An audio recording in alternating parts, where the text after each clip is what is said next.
leyenda de La Rajada. Hace muchísimos años, cuando todavía regía el sistema colonial español, Buga era una ciudad muy religiosa y tranquila. Cuentan que esta ciudad se hizo reconocida porque en las aguas del río que la atraviesa fue encontrado un Cristo de madera por una indígena. Este Cristo demostró tener propiedades sobrenaturales, pues, por ejemplo, dicen que una vez se incendió la casa donde estaba. Aunque no sucumbió ante el fuego, quedó negro y chamuscado. Esta imagen se llegó a conocer como el Señor de los Milagros y según la tradición más aceptada, se adora desde 1580, hace más de 430 años. Pese a esta reputación de ciudad religiosa, en Buga pasaban muchas cosas de las que poco o nunca llegamos a tener noticia. Hubo en esta ciudad un señor que se llamaba Don Antonio Saavedra. Don Antonio Saavedra tenía más de 70 años. Era un viejo blanco y, como todos los españoles y criollos, era dueño de terrenos tan extensos que nunca llegó a conocer completamente. Don Antonio era viudo y vivía solo con una esclava que servía a su casa y lo acompañaba.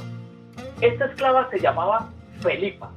Era una mulata hermosa, en cuya mejilla resaltaba una enorme verruga sin pelo. Don Antonio, enamorado de su esposa aún estando muerta, nunca pretendió nada con Felipa. Solía pasar sus días tratando de idear una mega iglesia para albergar al Señor de los Milagros, cosa que nunca vio concretar en vida. Una vez, Don Antonio salió a la zona rural de la ciudad para precisar un negocio. De vuelta a casa, se encontró con las miradas asombradas de sus vecinos al ver que él y otros esclavos traían 7 marranos. Lo que nadie sabía era que a Don Antonio se le había antojado construir una cochera en el patio grande de su casa. Había encontrado una diversión más: cuidar marranos, por mero placer. Él exclusivamente se encargaría de los cerdos. Ni siquiera Felipa debía preocuparse por darles de comer o estar pendiente de ellos. Sin embargo, el olor empezó a hacerse insoportable, no solo en la casa de Don Antonio, sino también en las de sus vecinos. A él no le fastidiaba y, al contrario, gozaba oliendo el hedor de sus cerdos. Doña María, una anciana vecina suya, decidió hacer pública la queja, con el argumento de que una casa de ciudad no era el lugar adecuado para unos marranos que debían más bien vivir en el campo. Fue y se lo contó al procurador de Buga, quien era conocido suyo. El procurador se quejó ante el cabildo, mediante un memorial, del olor inaguantable de los marranos. Ante este caso, el cabildo bugueño decidió tomarse una semana para analizar bien la situación. En la casa de Don Antonio, mientras tanto, Felipa aprovechaba la ocupación de su dueño en el patio cuidando los cerdos para hacer lo que nadie imaginaba que hacía: maleficios. En efecto, Felipa era una bruja clandestina, como debían serlo las brujas en ese entonces, costumbre que por cierto se ha perdido hoy en día. En este mundo prohibido, Felipa era conocida como La Rajada.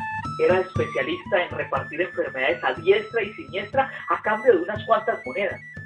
Su enfermedad favorita era la lepra, y a sus reuniones con otras brujas, cuyas identidades nunca se conocieron, asistían en la forma de un pato negro y tuerto.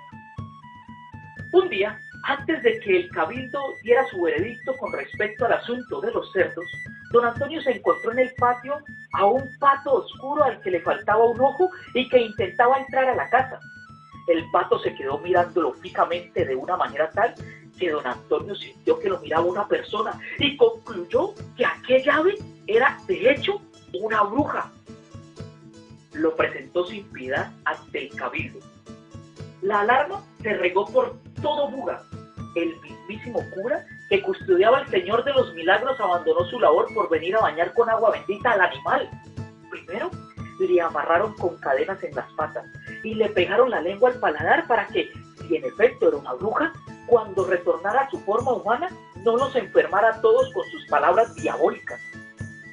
Todos los presentes se alejaron 5 metros a la redonda del maléfico ser, y solo el cura, protegido por la Biblia y un balde de agua bendita, estaba junto al pato. Cuando le vació toda el agua, y le nombró al Espíritu Santo, el pato se transformó en Felipa.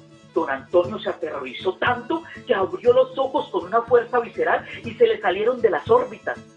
La multitud, espantada por la identidad de la bruja y por la imagen de don Antonio sosteniendo en sus manos a sus dos ojos, huyó del lugar.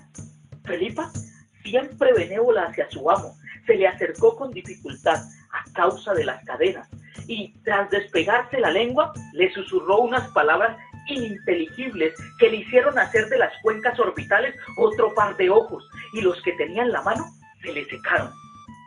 Felipa la encerraron en una jaula para gatos.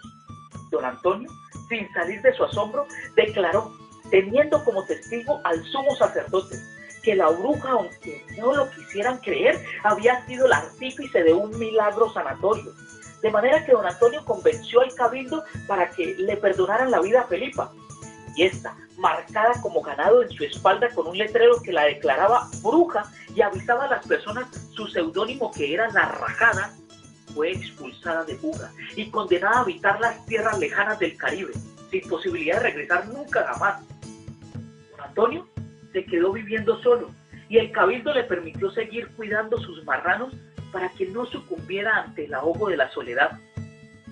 La palabra dicha o escrita, ya sea para castigar, como lo hizo el cabildo con la bruja, para sanar, como lo hizo Felipa con don Antonio, para condenar, como lo hacía la marca de fuego en la espalda de La Rajada, o para transformar, como lo hizo el cura con el pato negro.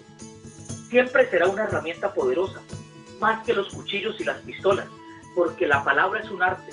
Una vez pronunciada, ya no nos pertenece, se vuelve colectiva. La palabra, un instrumento capaz de transformar, para bien o para mal, hombre y mujer.